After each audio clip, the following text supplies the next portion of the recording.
wajahnya mulai berubah hitam. Dia diracun. Dia berbaring sementara racun menyebar ke seluruh tubuhnya.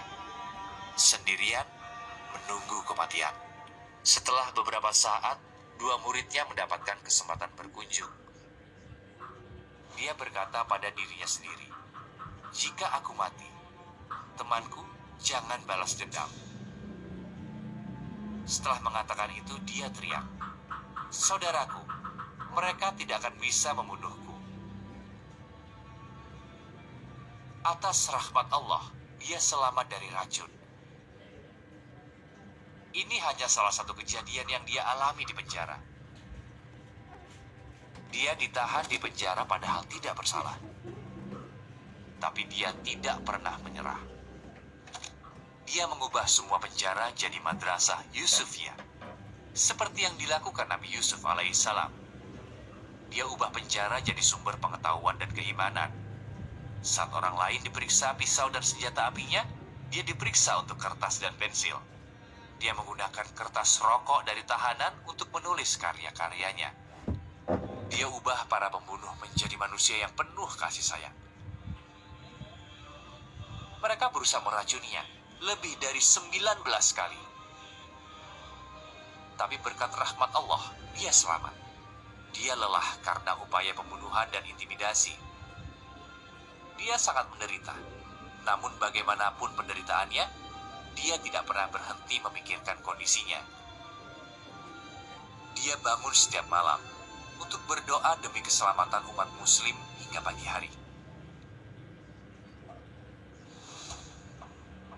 Dia mengatakan pada mereka yang ingin menghalanginya berdakwah, "Kalau aku punya tasbih sejumlah helai rambutku, dan jika satu persatu dipotong setiap harinya, aku tetap tidak akan tunduk kepada para kafir. Aku bahkan tidak ada niat berhenti memberikan layanan iman ini."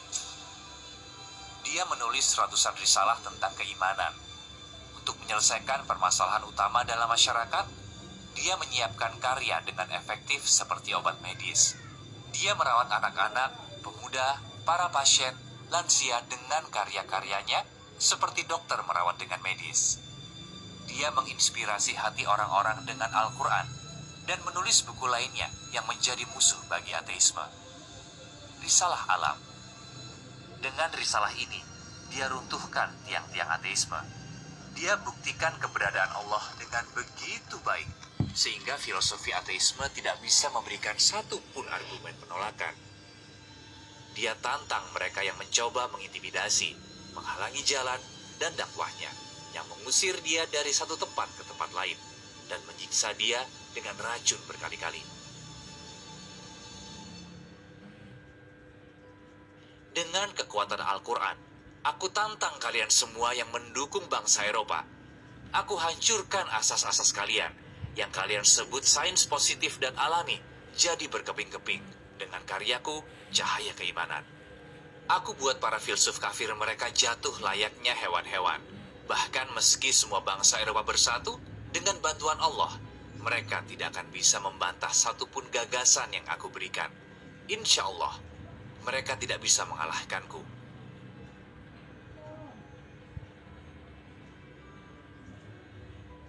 Ada banyak cendekiawan yang hidup dalam dakwah untuk Allah. Mereka melayani umat dan meninggalkan dunia ini. Bediüzzaman salah satu cendekiawan yang paling berpengaruh dalam sejarah Islam. Bahkan sosok kebanggaan nasional Turki penyair Mehmet Akif Ersoy berkata, Victor Hugo, Shakespeare, dan Descartes hanya bisa belajar dari Bediüzzaman. Mereka hanya bisa menjadi muridnya. Ini menunjukkan betapa hebatnya dia sebagai seorang cendekiawan. Di akhir hidupnya, Bediüzzaman pernah diwawancarai oleh Esraf Edip. Dia menyampaikan pesan yang mengharukan ini. Ada api besar di hadapanku. Api itu menjulang hingga ke langit. Putraku terbakar di dalamnya. Keyakinanku terbakar di dalamnya. Aku berusaha padamkan api itu untuk menyelamatkan keyakinanku. Seseorang berusaha menghalangiku dan kakiku menendangnya. Apakah ada dampaknya? Apakah tindakan ini berpengaruh terhadap api besar itu? Pikiran sempit, akal sempit. Selama 80-an tahun hidupku, aku tidak mengenal kenikmatan dunia. Sepanjang hidup aku lalui di medan perang, di penjara, di pengasingan, atau di pengadilan negaraku.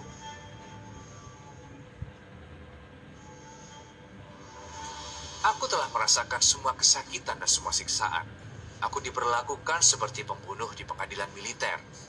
Aku diasingkan dari tanah airku seperti gelandangan. Aku dikurung di ruang isolasi berbulan-bulan di tanah airku sendiri. Aku berkali-kali diracuni. Aku dihina dan dicaci. Ada kalanya, aku lebih memilih mati dibandingkan hidup ini. Kalau agamaku tidak melarangku untuk bunuh diri, mungkin Said hari ini sudah membusuk di kuburan.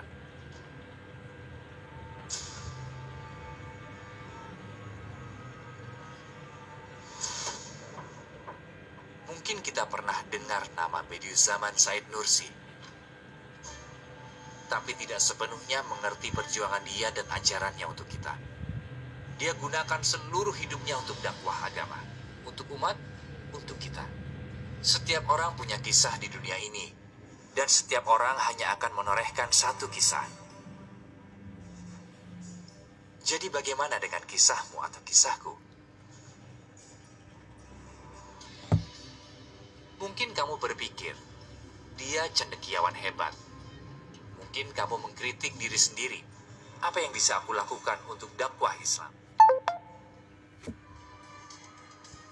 Pesan dari pria ini yang mengorbankan 82 tahun hidupnya untuk dakwah. Mungkin tersembunyi dalam ucapan ini. Jika kamu ingin tahu nilaimu di hadapan Allah, lihatlah Allah membuatmu sibuk dalam urusan apa.